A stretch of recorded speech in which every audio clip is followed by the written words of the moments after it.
नमस्कार, स्वागत है आप सभी का सनसेट टीवी पर। दिन भर की तमाम बड़ी और अहम खबरों के साथ आज की खबर में मैं हूं आपके साथ दीक्षा कोहली।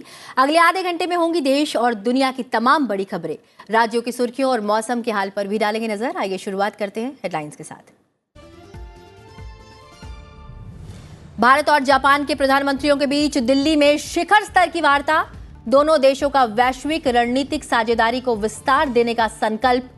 G7 शिखर सम्मेलन के लिए प्रधानमंत्री नरेंद्र मोदी को न्योता।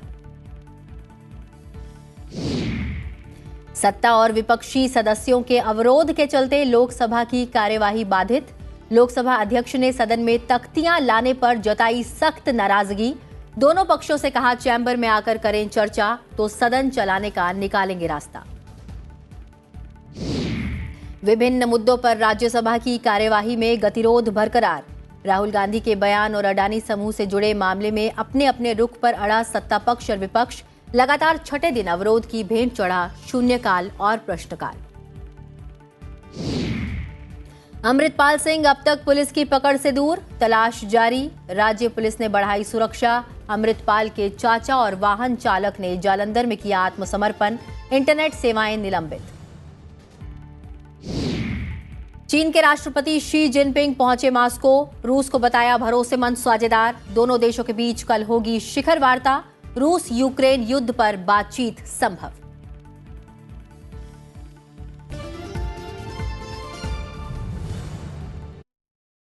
और अब खबरें विस्तार से।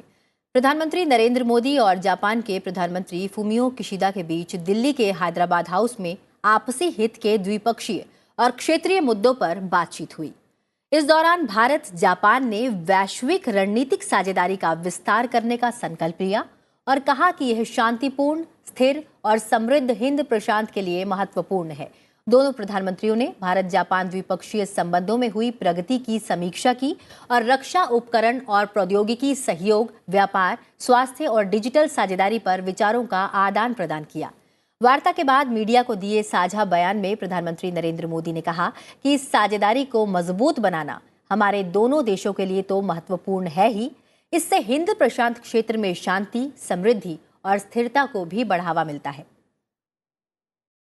लोकतांत्रिक मूल्य और अंतर्राष्ट्रीय पटल पर रूल ऑफ लॉ के सम्मान पर आधारित है। इस साझेदारी को मजबूत बनाना हमारे दोनों देशों के लिए तो महत्वपूर्ण है ही, इससे इंडो पैसिफिक क्षेत्र में शांति, समृद्धि और स्थिरता को भी बढ़ावा मिलता है। आज हमारी बातचीत में हमने द्विपक्षीय संबंधों में हुई प्रगति की समीक्षा की। हमने रक्षा उपकरण और टेक्नोलॉजी सहयोग, व्यापार, स्वास्थ्य और डिजिटल साझेदारी पर विचारों का आदान प्रदान किया। सेमीकंडक्टर और अन्य क्रिटिकल टेक्नोलॉजीज में विश्वस्त सप्लाई चेन्स के महत्व पर भी हमारे बीच सार्थक चर्चा हुई। प्रधानमंत्री ने कहा कि Mumbai Ahmedabad high speed rail परियोजना पर भी हम तेजी से आगे बढ़ रहे हैं। उन्होंने कहा कि भारत G20 और जापान G7 की अध्यक्षता कर रहा है, इसलिए अपनी अपनी प्राथमिकताओं और हितों पर साथ मिलकर काम करने का यह उत्तम अवसर है। आज हमने इस पार्टनरशिप की सक्रियता पर भी प्रसन्नता व्यक्त की। Mumbai Ahmedabad high speed rail पर भी हम तेजी से आगे बढ़ रहे हैं। मुझे इस बात की भी खुशी है कि हम 2023 को टूरिज्म एक्सचेंज वर्ष के रूप में मना रहे हैं और इसके लिए हमने connecting Himalayas with Mount Fuji नाम का थीम चुना है। फ्रेंड्स, आज प्रधानमंत्री किशिदा ने मुझे मई महीने में हिरोशिमा से मैं होने वाली G7 लीडर समिट के लिए निमंत्रण दिया। इसके लिए मैं उनका हृदय से धन्यवाद करता हूं। जापान के प्रधानमंत्री फुमियो किशिदा ने कहा कि नई दिल्ली के साथ टोक्यो का आर्थिक सहयोग तेजी से बढ़ रहा है और यह न केवल भारत के आगे के विकास का समर्थन करेगा, बल्कि जापान के लिए महत्वपूर्ण आर्थिक अवसर भी पैदा करेगा। प्रधानमंत्री ने भारत की राजकीय यात्रा पर आए अपने जापानी समकक्ष फूमियो किशिदा को कदमवुड जॉली बॉक्स में लगी लंदन की बुद्ध की प्रतिमा भेंट की। कलाकृति कर्नाटक की समृद्ध विरासत से जुड़ी हुई है। जापान के प्रधानमंत्री फूमियो किशिदा ने दिल्ली में राजघाट पर महात्मा गांधी को श्रद्धांजलि अर्पित की। प्रधानमंत्री फूमियो किशिदा ने राजघाट पर आगंतुक पुस्तिका पर हस्ताक्षर किया और उन्हें महात्मा गांधी की जीवनी पर लिखी गई पुस्तकें भेंट की गई। जापान के प्रधानमंत्री फूमियो किशिदा भारत की 2 दिन की यात्रा पर आज सुबह दिल्ली पहुंचे।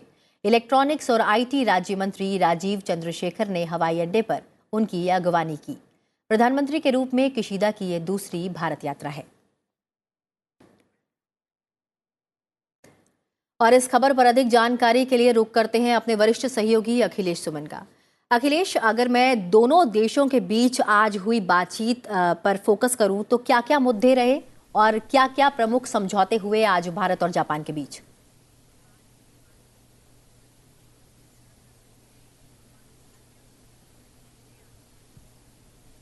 देखिए दीक्षा, जो महत्वपूर्ण मुद्दे थे, कुछ तो मुद्दे प्रधानमंत्री ने खुद ही सुनाया, लेकिन उसके अलावा जो महत्वपूर्ण मुद्दा ये था कि देखिए रूस यूक्रेन युद्ध के बीच में अभी पूरी दुनिया है और रूस यूक्रेन युद्ध पे दोनों देश मिलकर किस तरीके से युद्ध रोकने का काम और उसके अलावा जो समझौते क्या क्या हो सकते हैं, शांति की क्या पहल हो सकती है, इस पर भी लंबी बातचीत हुई है।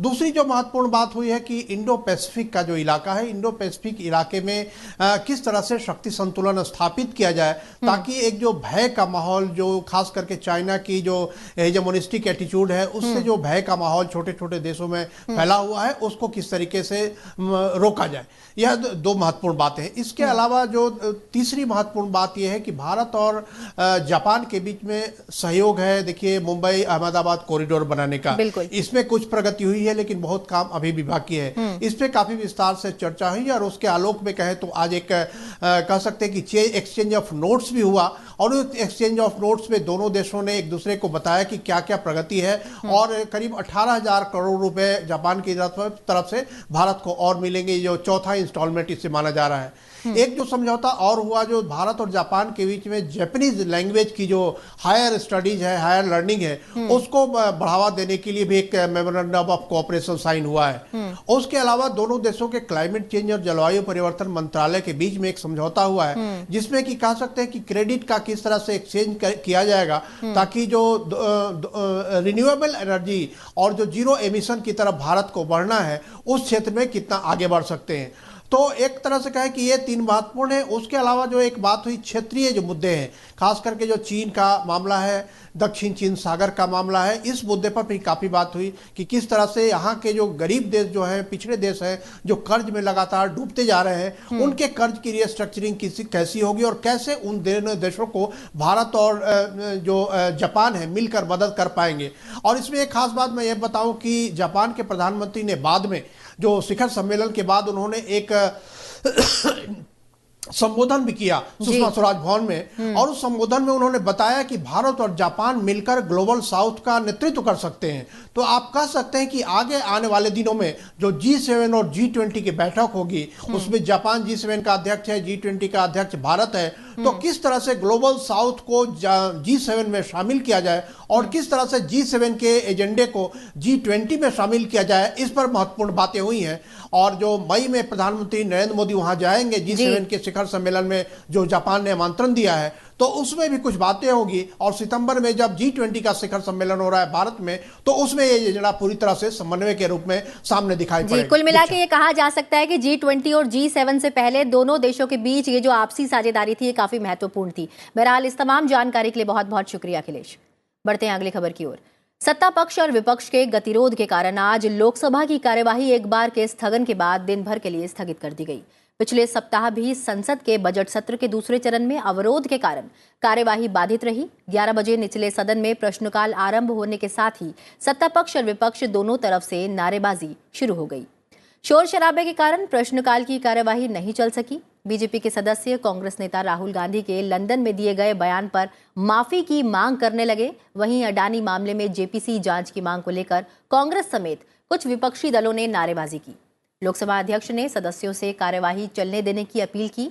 बाद में नारेबाजी के बीच कार्यवाही दोपहर 2 बजे तक स्थगित कर दी गई।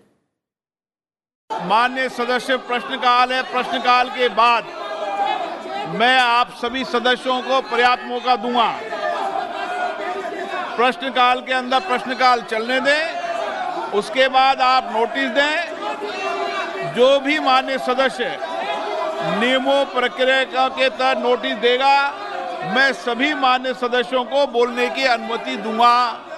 ये सदन में मैं आप लोगों को आग्रह पूर्वक कह रहा हूं, इसलिए आप प्रश्नकाल चलने दें। ये सदन आपका है। मेरा प्रयास है कि सब बैठें आप और सदन चले। आप आए, बैठें, चर्चा करें, चेंबर में आए, चर्चा करें, सत्ता पक्ष भी आए, प्रतिपक्ष भी आए, रास्ता निकालेंगे, सदन चलाएंगे, आपके विषय मुद्दों को भी चर्चा करेंगे। मेरा तो आग्रह है, आप सदन चलने देंगे तो मैं सदन चलाऊंगा। आप अगर सदन नहीं चलाना चाहते तो सदन की कार्रवाई 2 बजे तक की स्थगित की जाती है। एक बार के स्थगन के बाद 2 बजे बैठक शुरू हुई तो पीठासीन सभापति किरीट सोलंकी ने आवश्यक दस्तावेज सदन में पेश कराए। विभिन्न केंद्रीय मंत्रियों और समिति अध्यक्षों ने संबंधित प्रपत्र रखे। इस दौरान बीजेपी के अनेक सदस्य अपने स्थान पर खड़े होकर राहुल गांधी माफी मांगो के नारे लगा रहे थे। पीठासीन सभापति सोलंकी ने नारे लगा रहे सदस्यों से अपने स्थान पर बैठने और कार्यवाही चलने देने का आग्रह किया। गतिरोध नहीं थमने पर उन्होंने कार्यवाही करीब दिन भर के लिए स्थगित कर दी। नियम 377, जिन माननीय सदस्यों को आज नियम 377 के अधीन मामले को उठाने की अनुमति प्रदान की गई है, वे अपना मामले को अनुमोदित पाठ को तुरंत व्यक्तिगत रूप से सभा पटल पर रख दे। सभा की कार्यवाही मंगलवार दिनांक 21 मार्च 2023 को प्रातः 11 बजे तक के लिए स्थगित की जाती है। वहीं राज्यसभा में भी बीजेपी की ओर से कांग्रेस सांसद राहुल गांधी से माफी की मांग और कांग्रेस समेत कई अन्य विपक्षी दलों की ओर से अडानी समूह के मुद्दे पर गतिरोध के चलते राज्यसभा की कार्यवाही नहीं चल पाई। आज 11 बजे सदन की कार्यवाही आरंभ हुई तो सभापति जगदीप धनखड़ ने आवश्यक दस्तावेज सदन के पटल पर रखवाए। इसके बाद उन्होंने बताया कि नियम 267 के तहत विभिन्न मुद्दों पर चर्चा कराने को लेकर उन्हें 14 नोटिस मिले हैं। सभी नोटिस अस्वीकार करते हुए सभापति ने शून्यकाल शुरू किया। इसी बीच सदन में गतिरोध शुरू हो गया, जिसके बाद सदन की कार्यवाही अपराह्न 2 बजे तक के लिए स्थगित कर दी गई। Honorable members, I will now take up matters to be raised with permission. Sri Raghav Chadha, issue of Nankana Sahib corridor for pilgrims. Sir मेरा माइक तो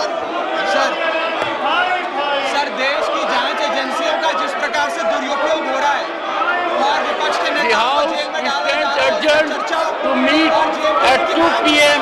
today. दोपहर 2 बजे बैठक फिर शुरू होने पर सदन में वही नजारा देखने को मिला। शोरगुल के बीच ही उपसभापति हरिवंश ने बीजेडी के सुजीत कुमार का नाम कौशल विकास और उद्यमिता मंत्रालय के कामकाज पर चर्चा शुरू करने के लिए पुकारा, लेकिन सदन में सत्ता पक्ष और विपक्ष दोनों ही तरफ के सदस्य नारेबाजी करने लगे। इसके बाद बैठक को पूरे दिन के लिए स्थगित कर दिया गया। माननीय सभापति जी, Discussion on the working of the Ministry of Skill Development and Entrepreneurship. Shri Sujit Kumar to raise the discussion. माननीय Sujit Kumar to raise the discussion. Please, Mr. Sujit Kumar, please. Please. Initiate this. Nothing else will go on record. Mr. Sujit Kumar. Sir. Please. Chairman, Deputy Chairman, sir. माननीय सदस्य मंत्रालय में बहस Skill development. सदन को चलने दें। I am to Please. Is probably the most important ministry when we are talking of Bharat becoming a resource by 2030. The House stands adjourned to meet at 11 hours on Tuesday, the 24th 2023. Lok Sabha अध्यक्ष ओम बिरला ने आज संसद परिसर में संसद सदस्यों के लिए आयुष शिविर और प्रदर्शनी का उद्घाटन किया। इस अवसर पर स्वास्थ्य एवं परिवार कल्याण मंत्री डॉक्टर भारती प्रवीण पवार भी मौजूद रहीं। 20 से 24 मार्च तक चलने वाले 5 दिवसीय शिविर और प्रदर्शनी में आयुष के सभी विभागों के लिए ओपीडी की सुविधा है और दवाएं भी उपलब्ध हैं। काउंटर कई अनुसंधान परिषदों से लिए गए प्रशिक्षित आयुष कर्मचारियों से संचालित है। शिविर और प्रदर्शनी केंद्र में डॉक्टर और फार्मासिस्ट भी उपलब्ध हैं। अमृतपाल सिंह के चाचा और वाहन चालक ने जालंधर में पुलिस के समक्ष आत्मसमर्पण कर दिया, जबकि अमृतपाल सिंह अब भी फरार है। वहीं पंजाब सरकार ने मोबाइल इंटरनेट और एसएमएस सेवाओं पर रोक मंगलवार दोपहर तक बढ़ा दी है। अमृतपाल सिंह की तलाश आज तीसरे दिन भी जारी है और राज्य की पुलिस ने उसे पकड़ने के लिए सुरक्षा बढ़ा दी है। इस बीच पंजाब पुलिस ने अमृतपाल सिंह के वारिस पंजाब दे 5 सदस्यों के खिलाफ राष्ट्रीय सुरक्षा कानून लगा दिया है। पंजाब पुलिस को अमृतपाल सिंह मामले में आईएसआई पहलू और विदेशी वित्त पोषण का संदेह है। जालंधर के एसएसपी ने स्वर्णदीप सिंह के मुताबिक अमृतपाल की तलाश अब भी जारी है। इससे पहले पुलिस ने अमृतपाल के काफिले में शामिल 2 वाहनों को जब्त कर लिया था। पुलिस ने अमृतपाल और उसके संगठन वारिस पंजाब दे के खिलाफ शनिवार को एक बड़ी कार्रवाई शुरू की थी। हालांकि जालंधर जिले में अमृतपाल सिंह के काफिले को रोके जाने के बाद वह वहां से भाग निकला था। और अब नजर डालते हैं कुछ और प्रमुख समाचारों पर। लोकसभा अध्यक्ष ओम बिरला ने आज संसद भवन में भारत मैक्सिको संसदीय मैत्री समूह के अध्यक्ष सल्वाडोर कैरो कैबरेरा के नेतृत्व में भारत आए संसदीय शिष्टमंडल से मुलाकात की। इस दौरान ओम बिरला ने मैक्सिको में इंडिया मैक्सिको फ्रेंडशिप गार्डन के उद्घाटन का उल्लेख करते हुए भारत मैक्सिको संसदीय संबंधों के और घनिष्ठ होने की कामना की है। बांग्लादेश की प्रधानमंत्री शेख हसीना ने चटगांव और सिलहट बंदरगाहों का इस्तेमाल करने की भारत को पेशकश की है। शेख हसीना ने कहा कि इससे क्षेत्र में कनेक्टिविटी तथा लोगों के बीच परस्पर संपर्क बढ़ेगा। सुप्रीम कोर्ट ने 70 वर्ष और उससे अधिक आयु के सेवानिवृत्त सैन्य कर्मियों को इस साल 30 जून तक एक या उससे अधिक किस्तों में ओआरओपी के बकाये के भुगतान का निर्देश दिया है। साथ ही 6 लाख पेंशन भोगी परिवार और वीरता पदक विजेताओं को 30 अप्रैल तक ओआरओपी के बकाये का भुगतान का निर्देश दिया है। दिल्ली के राउज एवेन्यू कोर्ट ने सीबीआई मामले में आप नेता और दिल्ली के पूर्व डिप्टी सीएम मनीष सिसोदिया की न्यायिक हिरासत 14 दिनों के लिए बढ़ा दी है। नेपाल के मधेश क्षेत्र के वरिष्ठ नेता राम सहाय प्रसाद यादव ने आज देश के तीसरे उपराष्ट्रपति के रूप में शपथ ग्रहण की। राष्ट्रपति रामचंद्र पौडेल ने 52 वर्षीय यादव को राष्ट्रपति के कार्यालय शीतल निवास में पद और गोपनीयता की शपथ दिलाई। वैश्विक बैंकिंग प्रणाली में आई उथल-पुथल को रोकने के उद्देश्य से विश्व की एक प्रमुख वित्तीय कंपनी यूबीएस स्विट्जरलैंड के संकटग्रस्त बैंक क्रेडिट स्विस को लगभग $3.25 अरब में खरीदेगी। संयुक्त राष्ट्र की एक नई रिपोर्ट के अनुसार अगर दुनिया खतरनाक ग्लोबल वार्मिंग से बचना चाहती है तो इस बात का ध्यान रखना होगा कि समय हाथ से निकलता ही जा रहा है। रिपोर्ट के मुताबिक ग्लोबल वार्मिंग की अंतर्राष्ट्रीय स्तर पर सहमति प्राप्त सीमा 1.5 डिग्री सेल्सियस लांघने का खतरा है। विश्व स्वास्थ्य संगठन और संयुक्त राष्ट्र बाल एजेंसी की रिपोर्ट के मुताबिक सोमालिया में पिछले साल सबसे लंबे समय तक चले सूखे के कारण 43,000 लोगों की मौत होने का अनुमान है, जिसमें ज्यादातर बच्चे थे। भारत के जेहान दारूवाला ने फार्मूला 2 चैंपियनशिप के सऊदी अरब राउंड में दोनों रेस में शीर्ष 3 में जगह बनाई। अब फार्मूला 2 चैंपियनशिप 31 मार्च से 2 अप्रैल तक ऑस्ट्रेलिया में होगी।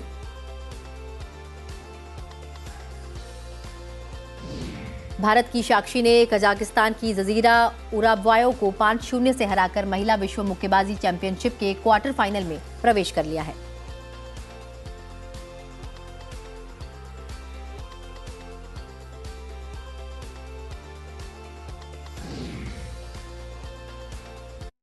और अब बढ़ते आगे और नजर डालते हैं राज्यों से जुड़ी हुई खबरों पर।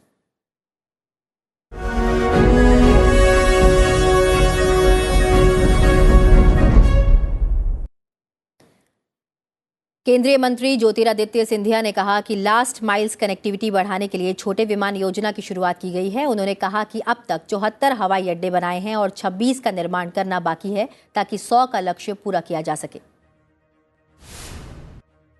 कांग्रेस के राष्ट्रीय अध्यक्ष मल्लिकार्जुन खड़गे और कांग्रेस नेता राहुल गांधी ने कर्नाटक के बेलगावी में युवा क्रांति समागम का शुभारंभ किया।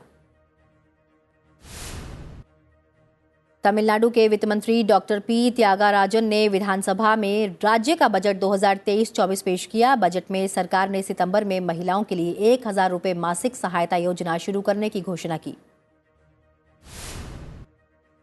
दिल्ली की आम आदमी पार्टी सरकार में वित्त मंत्री कैलाश गहलोत ने विधानसभा में दिल्ली आर्थिक समीक्षा पेश की, जिसमें बताया गया कि दिल्ली सरकार का कर संग्रह 2021-22 के दौरान 36% बढ़ा है। केरल उच्च न्यायालय ने इडुक्की जिले के देवीकुलम विधानसभा सीट से सीपीआईएम के ए राजा के निर्वाचन को रद्द कर दिया है। याचिका में आरोप लगाया गया था कि राजा अनुसूचित जाति समुदाय के लिए आरक्षित देवीकुलम सीट से चुनाव लड़ने के पात्र नहीं थे। बीआरएस नेता के कविता दिल्ली शराब नीति मामले में दूसरे चरण की पूछताछ के लिए प्रवर्तन निदेशालय के सामने पेश हुई। जम्मू कश्मीर पुलिस की विशेष जांच इकाई ने आतंकवाद से जुड़े एक मामले में दक्षिण कश्मीर के पुलवामा जिले के काकापोरा इलाके में तलाशी अभियान चलाया। जम्मू कश्मीर पुलिस ने आतंकवादियों को शरण देने वाले और उन्हें सहायता प्रदान करने वालों पर कार्रवाई जारी रखते हुए बांदीपोरा में कार्यकारी मजिस्ट्रेट की उपस्थिति में 2 संपत्तियों को कुर्क कर लिया।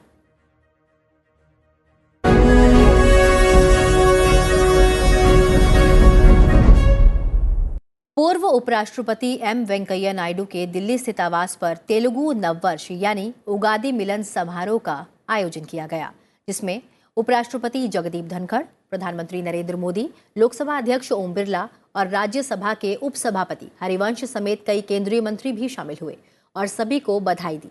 उगादी दक्षिण भारत का प्रमुख पर्व है। इसे कर्नाटक, आंध्र प्रदेश, तेलंगाना जैसे राज्यों में नववर्ष के रूप में मनाया जाता है। यह पर्व चैत्र मास के पहले दिन मनाया जाता है।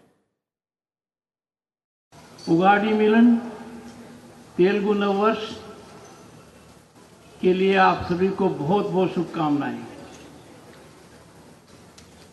आप सब सुखी रहें, समृद्ध रहें, स्वस्थ रहें और भारत मां की सेवा में लगनशील रहें।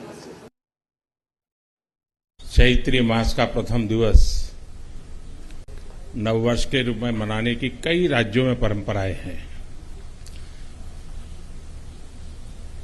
और एक प्रकार से हमारे सारे त्योहार कृषि से जुड़े हुए हैं। हर चीज को एग्रीकल्चर के साथ जोड़ा गया है। उगाड़ी के लिए मैं आप सबको हृदय से बहुत बहुत शुभकामनाएं देता हूं।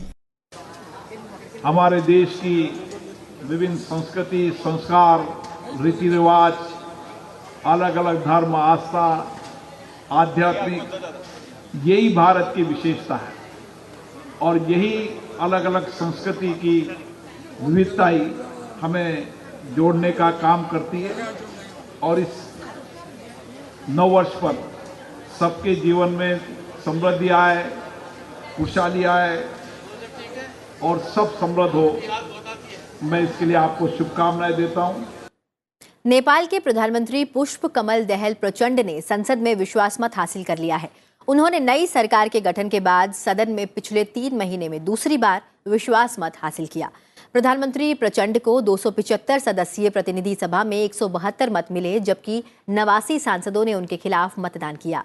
वहीं एक सदस्य ने मतदान में भाग नहीं लिया।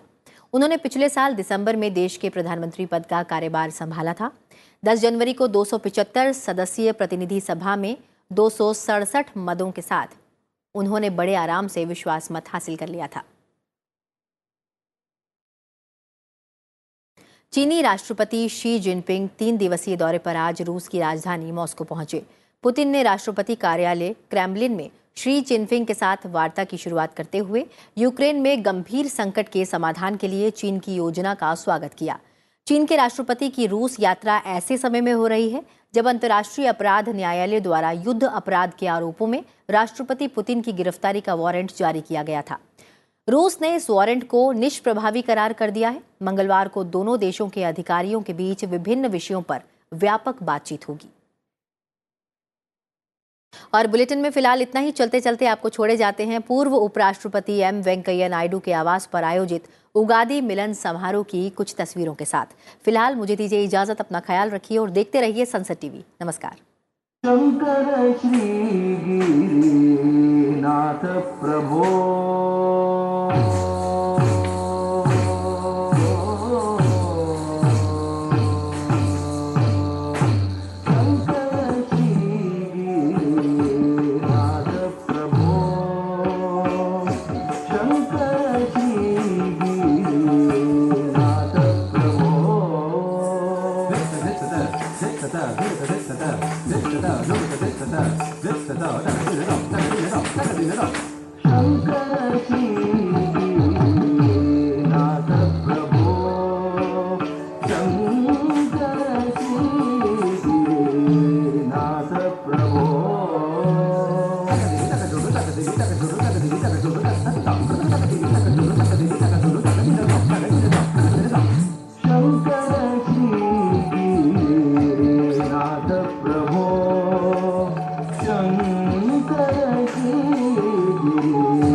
के